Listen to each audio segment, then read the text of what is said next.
Welcome to Be Me with Shari Ware, the podcast where each day is a step towards a better you and where we focus on progress, not perfection. Join me as we embark on a journey of self-improvement and wellness, focusing on being just a little better than we were yesterday. Hello to episode number 12 of the Be Me podcast. My name's Shari Ware. I'm your host. And in this episode, we are unlocking creativity and brain power and learning about the benefits of using your non-dominant hand. So let's dive in. So the amazing Jim Kwik, I love Jim Kwik. If you haven't heard his story about, he was called the boy with the broken brain. He had a brain injury when he was a child, and it created learning difficulties, and they never thought that he would ever be successful. And the things that he can now do, it is just amazing. He can remember a series of hundreds of numbers from an audience in a row and recite them back, write them down on a whiteboard. It is literally amazing what he can do. So it just goes to show that you can definitely heal your brain if you know how to heal your brain. And I definitely recommend checking him out if you don't already know about him. But he says first you create your habits and then your habits create you. And that is so true. And in the last episode, we spoke about habit formation and how to create habits that serve you and how to stop habits that don't serve you or that are dysfunctional in your life. So how can it benefit you to use your non-dominant hand? So, for instance, I'm left-handed. My dominant hand is my left hand. I'm a bit weird. I do still use my cutlery the way that right-handed people use their cutlery, but I write with my left hand. I do a lot of things with my left hand. I brush my teeth with my left hand, things like that. So whatever hand you normally use, we want to use the other hand. Now, why do we want to use the other hand? There's 3 really big reasons. I'm sure there's more, but we're just going to talk about 3. The first one is that it can boost your brain power and your BDNF levels. Now, I'm going to get to what BDNF is in a minute. But basically, when you use your opposite hand, your non-dominant hand, it's like you're working out your brain. It's like an exercise session for your brain. It stimulates neural connections and it promotes brain plasticity. Of course, this is going to enhance your cognitive flexibility and it's going to make it easier for you to adapt to new situations and to think more creatively. Research has also shown that using your non-dominant hand can increase levels of brain-derived neurotrophic factor. That was a big sentence, which is BDNF. Now, what is BDNF? It is a protein that is associated with brain health and memory function.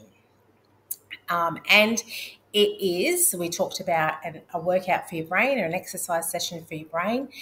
It is just like any other muscle. If you don't use it, you lose it.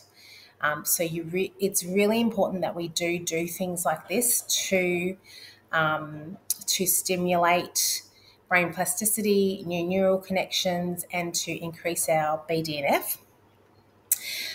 If you do not stimulate your brain, your BDNF levels, your brain-derived neurotrophic factor, will deteriorate.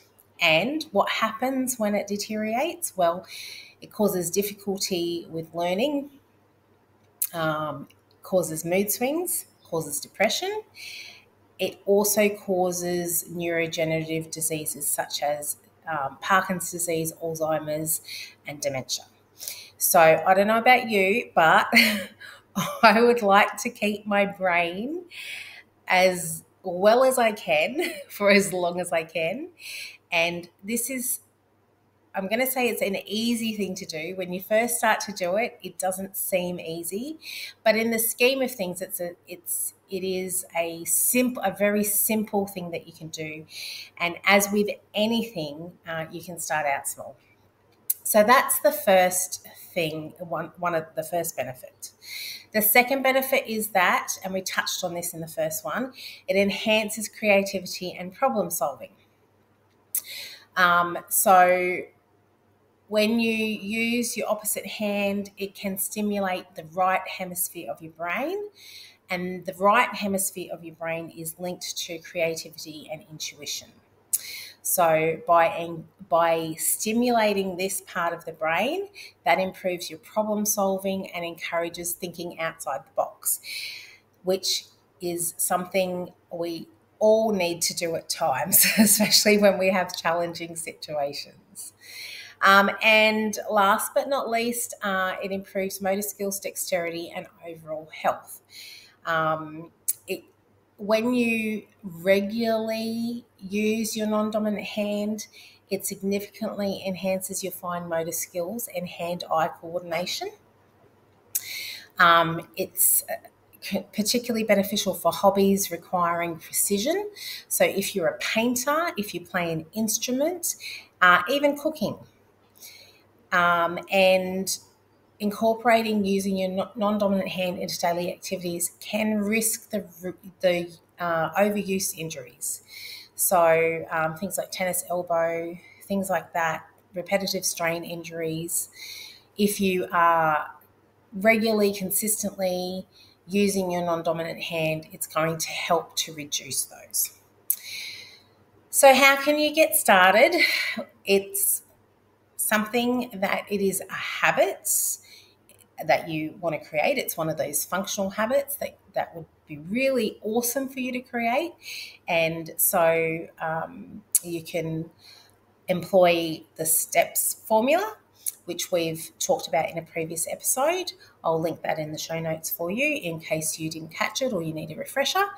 And also habit science, which is what we spoke about in the last episode. That will also definitely help you to get started with this.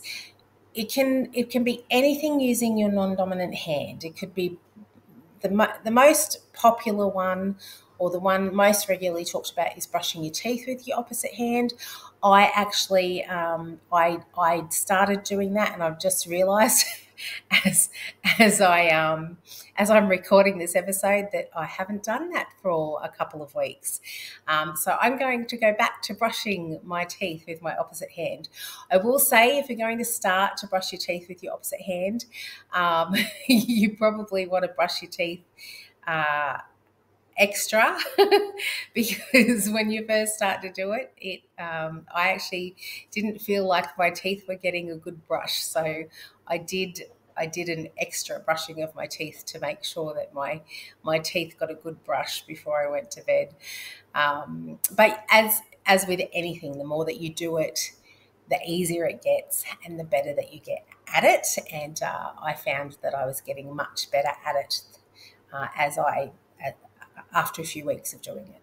I'm probably going to have to get that level back up again now because I've forgotten to do that for a couple of weeks. I'll have to recreate the habit again. So I'm right where you are. If you're not already doing this, I'm going to be doing it with you. Right. As always, there is a corresponding episode of the BB Bites newsletter. It is edition number 10.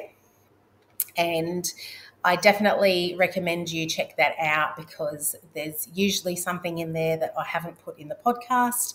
And there's always resources. I always give extra resources that will help you to incorporate these things. So I will, as usual, I will put everything that I've mentioned in the show notes. I'll link to it all in the show notes for you to make it easy for you. And I'll remind you of the ethical bribe that if you subscribe to Be Me Bites, you get to choose any one of my books that you would like, and I will send you a free online copy of it. Until next week, or until the next episode, keep taking one step at a time, and I'll see you then.